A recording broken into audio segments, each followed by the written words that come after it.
بسم اللہ الرحمن الرحیم۔ السلام علیکم۔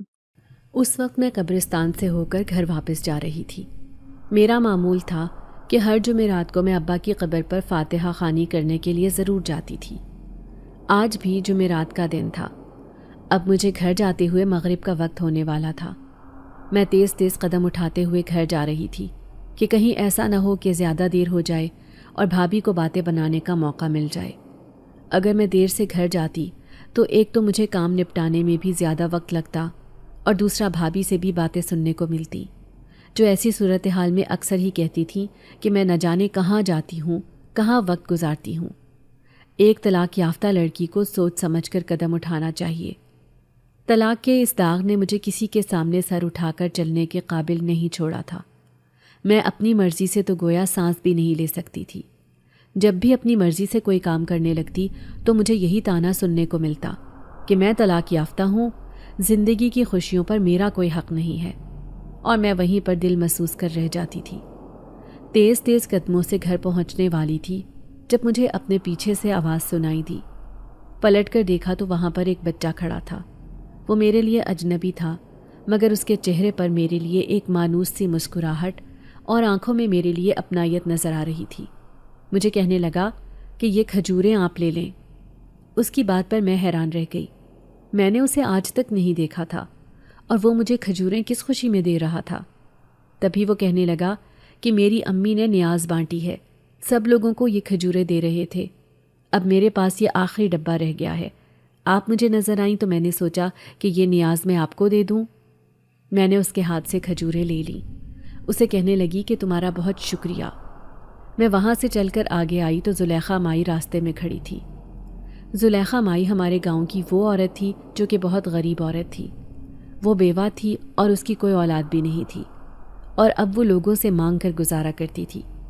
کئی لوگ تو اس کو خاموشی سے کھانا دے دیتے تھے، کئی لوگ باتیں سناتے تھے۔ جب میں اس کے پاس سے گزرنے لگی تو وہ مجھے کہنے لگی کہ نجمہ بیٹی، میری طبیعت ٹھیک نہیں ہے، میں نے کل سے کچھ بھی نہیں کھایا، مجھے بھوک بھی ستا رہی ہے، اگر تم مجھے کچھ کھانے کو دے دو تو تمہاری مہربانی ہوگی۔ میں نے سوچا کہ بھابھی کا شمار بھی انہی عورتوں میں ہوتا تھا جو کسی کی مدد نہیں کر سکتے تھے۔ اب اگر میں مائی کو اپنے گھر لے کر جاتی ہوں تو یقیناً وہ مجھے بھی باتیں سناتی۔ میں نے ہاتھ میں جو کھجوروں کا ڈبہ پکڑا تھا وہ مائی کو دے دیا۔ کہنے لگی کہ یہ تم لے لو، اس سے اپنی بھوک مٹا لو۔ مائی مجھے دعائیں دیتے ہوئے وہاں سے چلی گئی تھی، اور پھر میں اپنے گھر میں آ گئی تھی۔ حسب معمول بھابھی نے مجھے دیکھ کر مجھ پر طنز کیا کہ اتنی دیر تک میں کہاں تھی۔ چونکہ میرے سر پر کسی مرد کا ہاتھ نہیں ہے تو مجھے یوں اتنی دیر تک گھر سے باہر نہیں نکلنا چاہیے، ورنہ لوگ مجھے تر نوالا سمجھ کر نگل جائیں گے، اور ان کی باتوں کی تکلیف ہمیشہ کی طرح نئے سرے سے مجھے محسوس ہوئی تھی۔ میرے دن اسی طرح سے بھابھی کے تانے تشنے سنتے ہوئے گزرتے جا رہے تھے۔ اس دن ان کے مائکے والوں کی دعوت تھی۔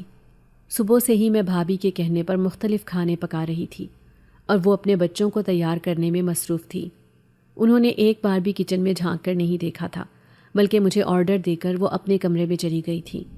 وہ ہمیشہ ایسے ہی کرتی تھی۔ جب بھی ان کا کوئی بھی مہمان آتا وہ کسی کام کو ہاتھ نہیں لگاتی تھی، بلکہ مجھے ساری ذمہ داریاں سونپ کر وہ اپنے کمرے میں گم ہو جاتی تھی اور عین کھانے کے وقت پر باہر نکلتی تھی۔ میرے بنائے ہوئے کھانوں میں نقص نکالنے کے علاوہ وہ کسی کام میں دلچسپی نہیں لیتی تھی۔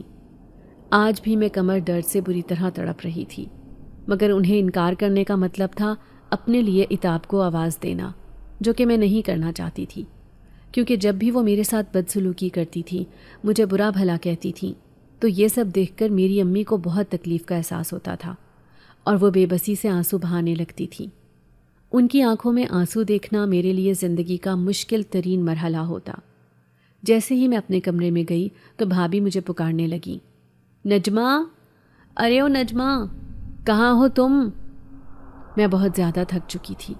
مجھ میں بالکل بھی ہمت نہیں تھی کہ اب میں ایک بار پھر سے کسی اور کام کو شروع کر سکوں، مگر انکار کرنے کا مطلب بھی میں جانتی تھی کہ وہ میری چھوٹی سی بات کو بڑھا چڑھا کر بھائی کو بتائیں گی، اور وہ ہمیشہ کی طرح مجھ پر خفا ہو جائیں گے، اپنے احسانات گنوانے لگیں گے۔ یہ بھائی بھی شادی کے بعد کتنا بدل جاتے ہیں۔ جب میں ان کے 2 بار پکارنے کے باوجود بھی کمرے سے باہر نہیں نکلی تو وہ خود کمرے میں آ گئیں۔ نجمہ، یہ کیا تم آلسیوں کی طرح پڑی رہتی ہو؟ تھوڑا سا گھر کا کام کاج کر لیا تو تم تو ایسے تھک جاتی ہو جیسے پتہ نہیں میں تم پہ کتنا ظلم کرتی ہوں۔ بھابھی کو پھر سے ہمیشہ کی طرح معمولی سی بات پر غصہ ہونے لگا تھا۔ میں نے اکتاہٹ بھرے لہجے میں کہا کہ آپ بتائیں کیا کام ہے؟ میں نے اپنی دکھتی کمر پر ہاتھ رکھ کر بمشکل اٹھ کر بیٹھتے ہوئے کہا تو اب کی بار تھوڑا نرم پڑ گئی۔ وہ سامنے والے گھر میں آسیہ خالہ نے گھر میں ختم شریف رکھا ہے، اور تم تو جانتی ہو کہ میں گھر میں مصروف ہوں، میرے مائکے والے آنے والے ہیں، اس وجہ سے تم ہی ان کے گھر چلی جاؤ۔ مگر بھابھی، میں تو بہت تھک گئی ہوں، میں تو نہیں جا سکتی، نہ جانے وہاں پر مجھے کتنی دیر گزر جائے، میں اتنی دیر تک نہیں بیٹھ سکوں گی، میری کمر درد سے اکڑ رہی ہے۔ مگر وہ سنی انسنی کرتے ہوئے کہنے لگی، اچھا سا جوڑا پہن کر جانا، محلے کی عورتیں باتیں بناتی ہیں، اور تم بھی ایسی حرکتیں کر کے عورتوں کو باتیں بنانے کا موقع فراہم کرتی ہو۔ سب سمجھتے ہیں کہ ہم لوگ تمہارا خیال نہیں رکھتے، تمہاری ضروریات کو پورا نہیں کرتے۔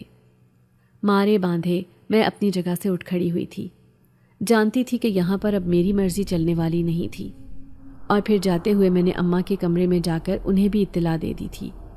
وہ مسلسل تسبیح پڑھنے میں مصروف تھی، سر کے اشارے سے انہوں نے میری بات پر تائید میں سر ہلایا تھا۔ آسیہ خالہ کے گھر میں محلے کی تمام عورتیں ہی موجود تھیں۔ اب میں نے بھی 2 سپارے پڑھ لیے تو عورتوں کی باتوں کی طرف دھیان دیا۔ وہ ہمدردی سے مجھے ہی دیکھ رہی تھی۔ تبھی ایک عورت کہنے لگی کہ تم کیا ہر وقت گھن چکر بنی رہتی ہو، سارا دن گھر کے کام کاج کرتی ہو، اپنی بھابھی کو انکار کرنا سیکھو، تمہاری ماں بھی اسے کچھ بھی نہیں کہتی، بیچاری لڑکی کی زندگی برباد ہو گئی، تمہارے ماں باپ کے غلط فیصلے نے تمہارے ساتھ کیا کیا؟ ان کی بات سن کر میں افسردہ ہو گئی تھی۔ ایک بار پھر سے میرے زخم تازہ ہو گئے تھے، اور پھر ان عورتوں کی باتوں سے خائف ہو کر میں آسیہ خالہ کی طرف متوجہ ہو گئی۔ آسیہ خالہ کی بہو کام کر کر کے ہلکان ہو رہی تھی، اس کی مدد کے خیال سے میں اس کے پاس آ گئی۔ اگر کوئی کام ہے تو مجھے بتائیں بھابھی، میں کروا دیتی ہوں۔ گو کہ اس وقت میری حالت ایسی نہیں تھی کہ میں کوئی کام کر سکتی، مگر انسانیت کے ناطے میں نے اس سے کام کی پیشکش کر دی تھی، اور وہ مسکراتے ہوئے کہنے لگی کہ میں بہت تھک گئی ہوں، سارے کام میں نے ختم کر لیے ہیں، بس کچھ برتن ہیں جو اوپر والے پورشن میں پڑے ہوئے ہیں، اگر تم وہ برتن وہاں سے اٹھا کر لے آؤ تو تمہاری بہت مہربانی ہوگی۔ اس وقت مجھ میں سیڑھیاں چڑھ کے اوپر جانے کی بالکل بھی ہمت نہیں ہے، اور میں ان کی ہمدردی کرتے ہوئے اوپر بنے ہوئے پورشن میں آ گئی تھی۔ بھابھی نے مجھے بتایا تھا کہ سامنے ہی اسٹور روم میں جہاں پر انہوں نے وہ برتن نکال کر رکھ دیے تھے۔ جب میں برتن اٹھانے کے لیے وہاں پر آئی تو سامنے اسٹور روم میں ایک اونچا لمبا انسان کھڑا تھا، جس کے لمبے لمبے بال تھے اور اس کا قد جیسے چھت کو چھو رہا تھا۔ یہ دیکھ کر میں بری طرح سے بوکھلا گئی کہ میں نے اس شخص کو آج تک نہیں دیکھا تھا، گو کہ میں نے ساری زندگی اسی محلے میں ہی گزاری تھی، بچپن سے ہی آنٹی کے گھر میں آنا جانا تھا، ان کے اکثر رشتہ داروں سے بھی واقفیت تھی، مگر یہ کون تھا؟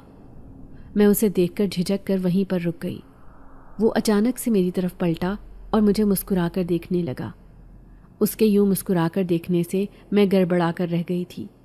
میں کمرے کے باہر کھڑی ہو گئی۔ نہ جانے وہ کون تھا، اب اسے اصولاً کمرے سے باہر چلے جانا چاہیے تھا، مگر کافی دیر گزر گئی تھی۔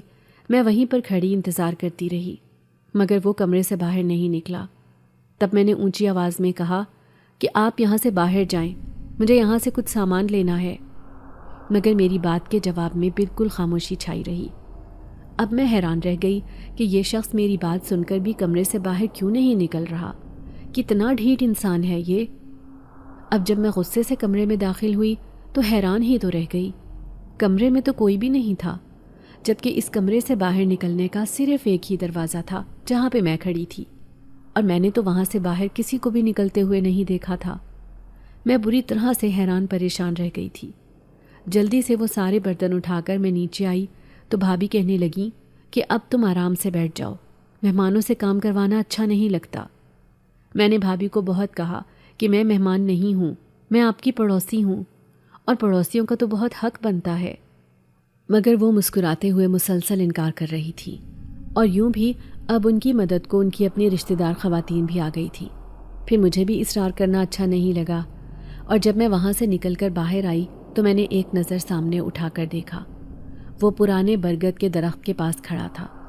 ایک بار پھر سے وہ مجھے دیکھ کر مسکرا دیا تھا اور میں حیران پریشان سی اپنے گھر آ گئی تھی۔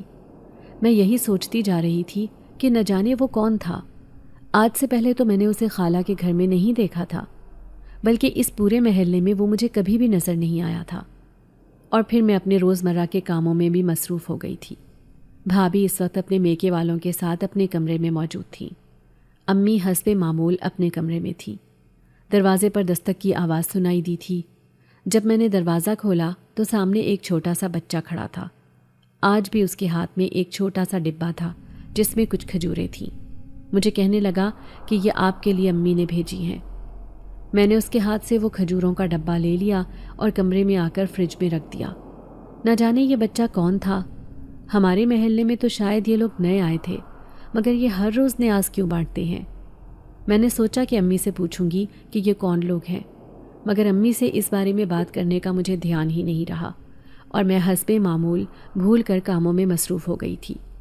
شام کو بھابھی کہنے لگیں کہ میں اپنی امی کے ساتھ گھر جا رہی ہوں اور چند دن وہیں پر رکوں گی۔ بھابھی یوں تو جو بھی کام کرتی تھیں اس کی اطلاع دے دیا کرتی تھی۔ انہوں نے کبھی بھی امی یا بھائی کی رضامندی معلوم کرنے کی کوشش نہیں کی تھی، اور یوں بھی انہیں بھائی کی طرف سے کھلی چھوٹ تھی۔ جو ان کے دل میں ہوتا تھا وہ وہی کام کیا کرتی تھیں۔ جاتے وقت انہوں نے فریج کھولی، کھجوروں کے بارے میں مجھ سے پوچھا اور پھر وہ اپنے ساتھ اٹھا کر لے گئی۔ کھانا تو فریج میں پڑا ہوا تھا جو کہ میں نے دن کو ہی بنا کر رکھ دیا تھا، اور اب بھی اتنا موجود تھا کہ میں اور امی آرام سے رات کا وقت گزار سکتے تھے۔ اب میرے پاس فراغت ہی فراغت تھی۔ امی حسب معمول سرے شام ہی سو گئی تھی اور میں اکیلی پورے گھر میں بولائی بولائی سی پھر رہی تھی۔ عموماً میں اس وقت گھر کے کاموں میں مصروف ہوتی یا پھر چھوٹے بھتیجوں کے ساتھ وقت گزرنے کا احساس ہی نہیں ہوتا تھا، مگر آج جب میں اکیلی تھی تو مجھے تنہائی جیسے کاٹ کھانے کو دوڑ رہی تھی۔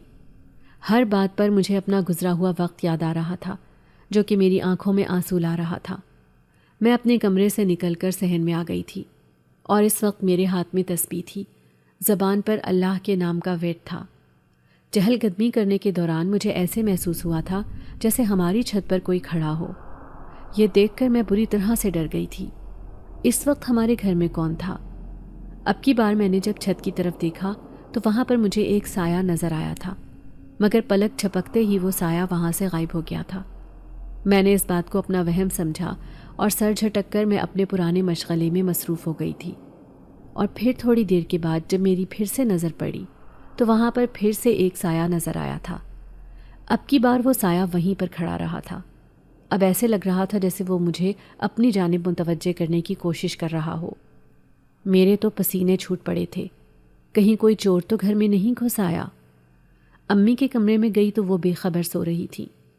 یوں بھی جب وہ میڈیسن لیتی تھی تو انہیں گہری نیند آتی تھی۔ انہیں ڈسٹرب نہ کرنے کے خیال سے میں واپس چلی گئی تھی، کیونکہ ایک بار اگر ان کی آنکھ کھل جاتی تو دوبارہ انہیں نیند مشکل سے ہی آتی تھی۔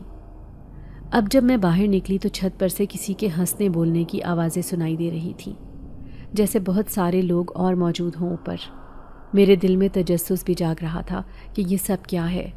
چھت پر ایک کمرہ بنا ہوا تھا جس میں ہمارا فالتو کا سامان موجود رہتا تھا، مگر وہ کمرہ بھی میں صاف ستھرا کر کے رکھتی تھی، کیونکہ اکثر جب میں تنگ پڑ جاتی تھی، جب مجھے تنہائی درکار ہوتی تھی تو میں اسی کمرے میں ہی آ کر بیٹھ جاتی تھی۔ دل ہی دل میں ڈر بھی لگ رہا تھا، مگر دل میں تجسس بھی سر اٹھا رہا تھا کہ یہ سب کیا ہے۔ جب اوپر آئی تو پورا چھت خالی تھا، وہاں پر کوئی بھی نہیں تھا۔ کمرے کا دروازہ کھلا ہوا تھا اور یقیناً وہ جو کوئی بھی تھا اب کمرے میں چلا گیا تھا۔ غصے کی ایک لہر میرے پورے وجود میں دوڑ گئی تھی۔ کون تھا وہ جو اس وقت ہمارے گھر میں مالکانہ حیثیت کے ساتھ موجود تھا؟ اسے اس بات کا خوف نہیں تھا کہ اگر گھر کے افراد نے اسے دیکھ لیا تو وہ اس کے ساتھ برے طریقے سے پیش آ سکتے ہیں؟ شاید وہ یہ بھی جانتا تھا کہ اس گھر میں 2 اکیلی عورتیں ہیں جو اس کا کچھ بھی نہیں بگاڑ سکتی۔ پہلے میں نے سوچا کہ میں شور مچا کر محلے والوں کو اکٹھا کر لوں، مگر پھر یہ سوچ کر خاموش ہو گئی کہ کہیں ایسا نہ ہو کہ بات مجھ پر ہی پلٹ آئے۔ کمرے کا دروازہ ڈرتے ڈرتے کھولا تو ایک خوشبو نے میرا استقبال کیا تھا۔ وہ ایک غیر مانوس سی خوشبو تھی جو نتنوں کے ذریعے سے میری سانسوں میں اتری جا رہی تھی، مگر میرے آس پاس کوئی بھی نہیں تھا اور کمرے کے بیچوں بیچ ایک چھوٹا سا میز پڑا ہوا تھا۔